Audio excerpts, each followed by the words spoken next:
নিয়ত ছাড়া কি রোজা হয়? রোজা কি নিয়ত ছাড়া হয়ে যায়? মানে আপনি রোজা রাখলেন কিন্তু নিয়ত করলেন না, তাহলে কি রোজা হবে?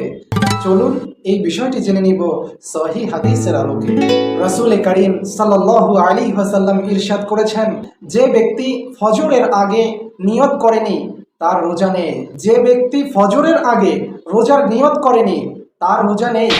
অর্থাৎ অন্তরে সিদ্ধান্ত থাকতে হবে যে আমি আজ আল্লাহর জন্য রোজা রেখেছি। আপনার মনে এই সিদ্ধান্ত থাকতে হবে যে আমি আজ আল্লাহর জন্য রোজা রেখেছি, একমাত্র আল্লাহকে রাজি খুশি করার জন্য আমি রোজা রাখলাম। এটা আপনার মনে মনে সিদ্ধান্ত থাকতে হবে, যদি আপনি মুখে নাও বলেন। বন্ধু, রেফারেন্স স্ক্রিনে তুলে ধরা হবে। বন্ধু, রোজা কেবলমাত্র না খাওয়ার নাম নয়, এটা আল্লাহর জন্য একটা ইবাদত। নিয়তি সাধারণ অভ্যাসকে ইবাদতে রূপ দেয়।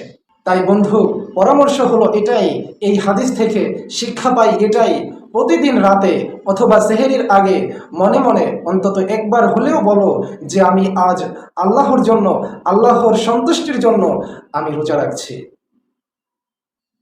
বন্ধু, অনুরোধ রইল ভিডিওটি অন্যদের মাঝে শেয়ার করবেন, যাতে তারাও এই রমজানের রোজা সম্পর্কে, রমজানের নিয়ত সম্পর্কে সবাই একটা সুস্পষ্ট ধারণা পায় এবং আপনিও হবেন দাওয়াহের অংশীদার।